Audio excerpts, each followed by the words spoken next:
when you sit with the intention of what many call meditating. We'd like to offer a different label to it because there's resistance even in the idea of that.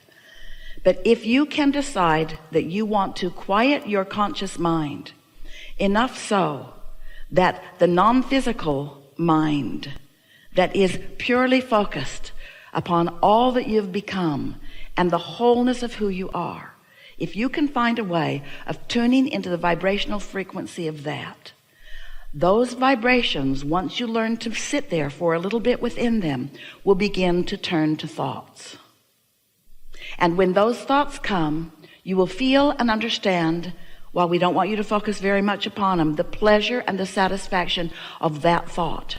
And as you sit there, not distracted by current, what you want to call reality, but experiencing the whole of your now vibrational reality, what's in your vortex will be able to make its way into your manifested world through the pathway that is your non-contradicted mind. Does that sort of make sense to you? So, have you ever sat to meditate? Do you sometimes do that? Are you doing it on a semi-regular or regular basis? And when you sit to meditate, when someone suggested to Jerry and Esther that they meditate, as soon as they got away from that person in the car, they said, "That's just weird." Jerry said, "I think of myself more as a business person." Meditation just seemed weird to them. That was many years ago, and to many it still seems weird today. But it's because there's not an understanding of what it means. Meditation, if you understand it, and you're about to, will take you back to the core vibration that is unchallenged by beliefs that are keeping you from what you want. Meditation will take you to the vibrational frequency that your inner being is, and as you're able to maintain it for a little bit, law of attraction will bring momentum to that. So when we talk about law of attraction, what we're really talking about is momentum. We're really talking about you being at some starting point, and law of attraction bringing the next and the next and the next and the next and the next and the next and the next. So if you're irritated by something, law of attraction will bring you more and more and more and more and more and more and more and more and more of things like that. If you are in love with life, law of attraction will bring you more and more and more and more and more and more and more and more of that. But we love you so much. We love you so much. You are sloppy in your thinking. You are reactive in your thinking. You are letting everything in the world be the reason that you are offering the vibration that you're offering, and then you are in opposition to what you really want. You can't get there from there. So, when you sit to quiet your mind, at first it's very difficult because your mind has been trained to be responsive to your environment. But when you quiet your mind, and what that requires is focusing upon something quieter. Esther sat to meditate yesterday, and she had a load of clothes in the washing machine, and a door closed, but she could still hear the clanging and the banging of the zipper on the jeans. And it kept her from being able to withdraw from her physical experience. Just something that simple. And she thought, well, it'll stop in a minute, but it didn't. It was an hour and 12-minute cycle. And so it wasn't a good choice of a time or a place for her to intend to quiet her mind. If your telephone's going to ring, it's not a good time or a place to sit to meditate. You want to find a time when you are not likely to be interrupted, in a space where you can really control the environment a bit. It's good if you can shut out the things that you're mostly physically attracted to. So as you sit in this comfortable position, it doesn't matter what it is as long as it's comfortable.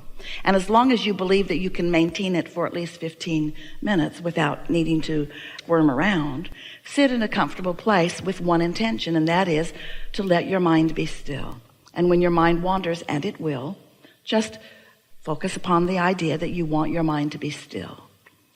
Now, we have noticed, as we've watched so many of you, that it is really helpful if you can find something to focus upon that isn't much to think about.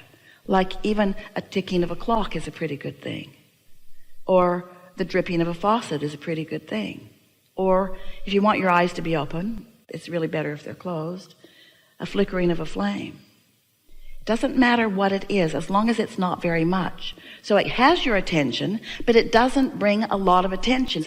You get the idea. Find something that is easy for you to focus upon that's not very thought-provoking. And then just focus on it until you receive the sign that you have quieted your mind. And that sign is a physical, visceral feeling of detachment from this time and place. It feels like numbness.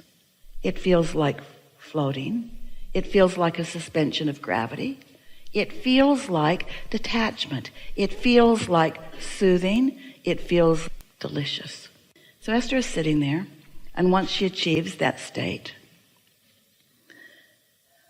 she begins to realize that some intention other than her own is making motions with her physical body.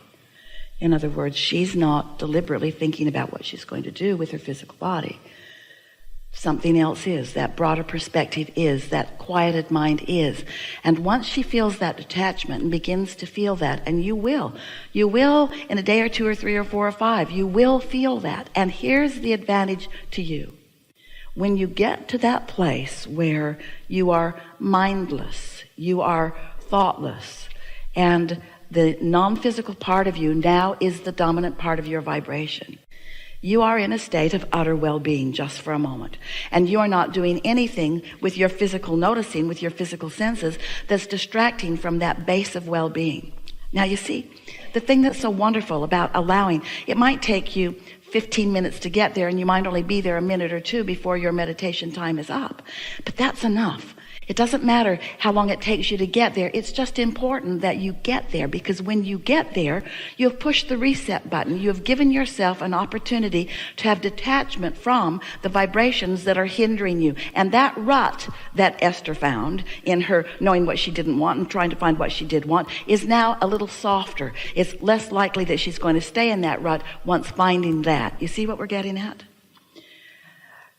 We can feel that you're not feeling very engaged in the idea of this, but the reason that we're sticking with this subject anyway, even though you might be feeling little resistance to it, is because we know that if you will allow yourself that quieted place, it's like a high-rise building that somebody has told you is not steady on its foundation, and so you just put more rebar up in the top of it and more concrete and try to guy it out maybe to sky hooks or to other buildings or maybe to the ground. But if the foundation of that building isn't secure, it's not going to stand in that secure place very long, and neither are you. And meditation will take you back to your primal, not quite the right word, but you know what we mean, to your grounded, not quite the right word, but you know what we mean, to the very base, to the core of you, to the vibrational center of that which you are, to the goodness that is you, to the whole that is you, to the vibrational reality that is you, to your inner being who knows everything that you are wanting and knows where you stand in relationship to everything that you want.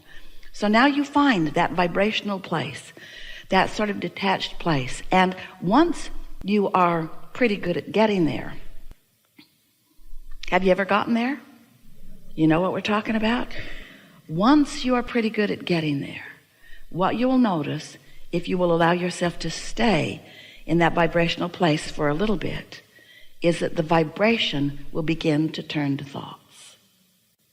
Thoughts will begin to occur to you. And you will know the perfection of those thoughts because of the way they feel as they come across your mind. Now, when the thought comes, don't try to think about it. You're in the receiving mode. Receive the thoughts. Receive the thoughts. Let your vibrational reality and your inner being be the deliverer of the thoughts. You are the receiver of the thoughts. And as you allow yourself to be the receiver of the thought, and you don't contradict the thought by, oh, I wonder if that was my thought, or if that was my inner being's thought, or I wonder if I really thought that, or who thought that, or was that a good thought, or was that a bad thought? I don't even know if I'm thinking good thoughts or bad thoughts. I'm not sure. Just let it be. And as you just let it be, law of attraction and momentum will cause that thought to become more and more and more until an idea will explode in your mind that will make you say, this meditation's over. I got places to go, things to do, people to see. In other words, you'll find yourself very soon feeling enlivened for the day. And it doesn't take more than about a week of that, and we're only talking about 15 or 20 minutes, before, as you begin your day like that, then everything in your day, these ruts that you've been in relative to different relationships or different situations, will begin to soften out. They will begin to dissipate. The problems will dissipate.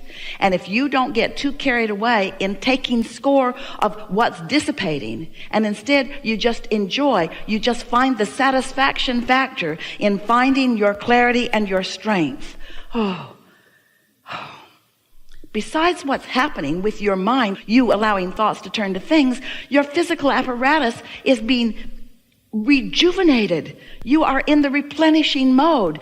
Everything about your experience is being enhanced and improved because you are allowing yourself a respite from the contradictory thoughts that you didn't even know you had, that are in the form of beliefs that you've picked up along your physical trail in defense of the world that you are defending yourself against. You must be defenseless to be in the receiving mode.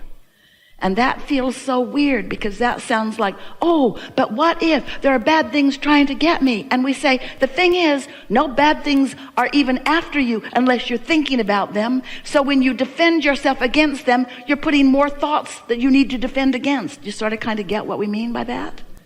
There is no law of assertion. There's only a law of attraction. Nothing is being asserted into your experience. It is all being attracted into your experience. And so, it's such a good time to return for a little while every day to the true nature of your being, where you allow the full force of goodness and wisdom and clarity to demonstrate in your day-to-day experiences.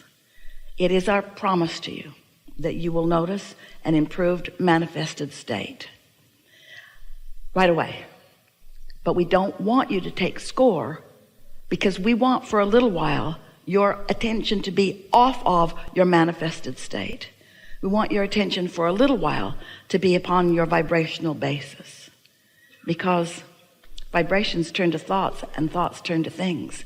And the satisfaction factor of releasing resistance and sitting there in that soup of well-being is satisfying.